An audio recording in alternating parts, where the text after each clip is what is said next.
The recent outcry over the refurbishment of Buckingham Palace has reignited a debate as old as the monarchy itself.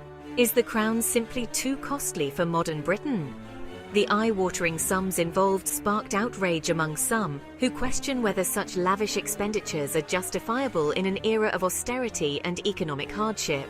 This controversy has brought the financial workings of the monarchy under intense scrutiny, forcing a public reckoning with a system long shrouded in tradition and mystique.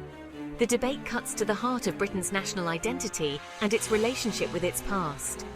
For centuries, the monarchy has been a symbol of stability and continuity, embodying the nation's history and traditions.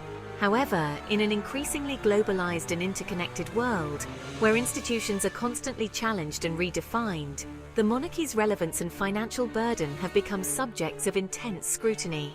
The question at the heart of this debate is simple yet profound. Can Britain in the 21st century truly afford the luxury of a monarchy? Or is it time to reconsider the financial arrangements that underpin this ancient institution? As the debate rages on, one thing is clear: the future of the monarchy may well hinge on its ability to adapt to the changing times and justify its existence in a modern democracy. The monarchy's financial affairs are a complex web of public and private funds, carefully woven over centuries to create an image of grandeur and self-sufficiency. The sovereign grant, sourced from the Crown Estate's profits, covers the official duties of the monarch, including staff salaries, property maintenance, and travel expenses.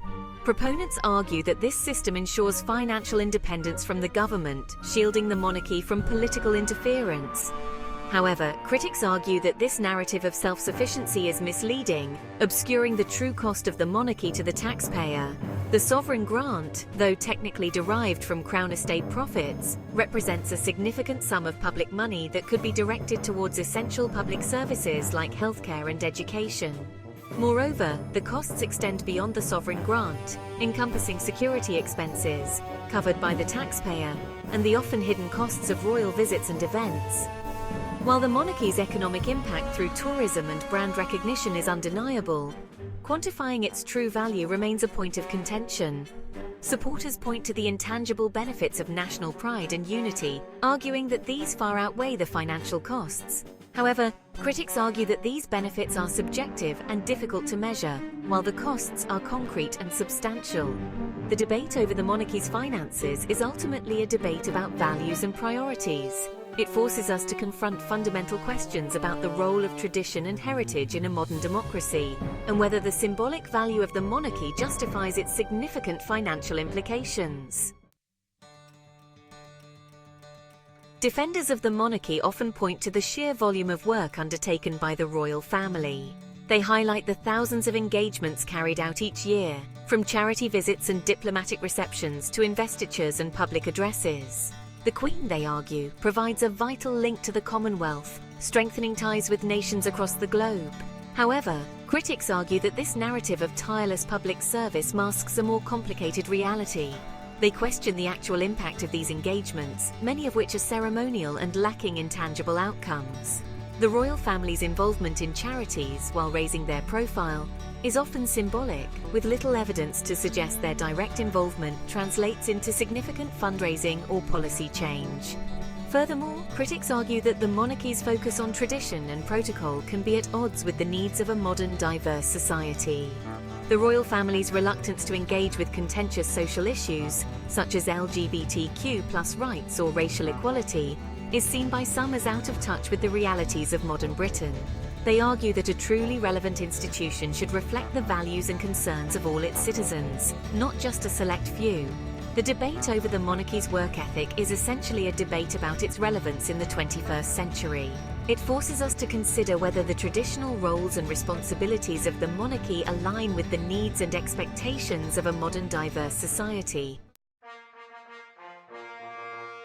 The British monarchy, with its centuries-old traditions and elaborate ceremonies, projects an image of timeless grandeur. From the changing of the guard at Buckingham Palace to the state opening of Parliament, these spectacles draw millions of tourists each year, contributing significantly to the UK economy. This undeniable economic benefit is often cited as justification for the monarchy's continued existence. However, critics argue that this focus on tourism and economic benefit reduces the monarchy to a mere spectacle, a Disney-fied version of history detached from its true significance. They point to the fact that many of these traditions are rooted in a bygone era, reflecting a time of imperial power and social hierarchy that is at odds with modern democratic values. Furthermore, the costs associated with maintaining these traditions are substantial. The upkeep of royal palaces, the elaborate security measures, and the expenses associated with royal travel all add up to a hefty sum. Critics argue that these funds could be better spent on essential public services, particularly in times of economic hardship. The debate over the cost of tradition highlights the fundamental tension at the heart of the monarchy, its existence as both a historical institution and a modern-day attraction. Balancing these competing demands, preserving tradition while remaining relevant, is a challenge that will continue to define the future of the monarchy. In recent years, the British monarchy has made attempts to modernize, seeking to shed its image as an antiquated institution out of touch with modern Britain. The younger royals, particularly William and Kate, have championed causes like mental health awareness and environmental conservation, appealing to a younger, more progressive generation. However, critics argue that these efforts at modernization are often superficial, amounting to little more than a public relations exercise. They point to the fact that the fundamental structures of the monarchy remain unchanged, with power and privilege still concentrated in the hands of a select few. The monarchy, they argue, needs to go beyond cosmetic changes and embrace more substantial reforms if it wishes to remain relevant in the 21st century. One suggestion for reform is to reduce the size and scope of the monarchy, focusing on its core constitutional role while relinquishing some of its wealth and privilege. Others argue for greater transparency in its financial dealings, ensuring public accountability and trust. Still others believe that the monarchy should become more representative of modern British society, embracing diversity and reflecting the values of all its citizens. The future of the monarchy hinges on its ability to adapt to a changing world. Whether it can successfully navigate the challenges of modernity while preserving its traditions and heritage remains to be seen. The path forward is fraught with complexity, demanding a delicate balance between tradition and progress. The debate surrounding the British monarchy ultimately boils down to a fundamental question. In the 21st century, is it still relevant? Can an institution rooted in hereditary privilege and ancient traditions truly represent a modern, diverse democracy? As Britain grapples with economic uncertainty and social change, the monarchy's role and its future are increasingly called into question. The monarchy's supporters argue that it provides a sense of continuity and stability in an increasingly chaotic world. They point to the Queen's unwavering dedication to duty and her role as a symbol of national unity. The monarchy, they believe, transcends politics, offering a unifying force above the fray of partisan division.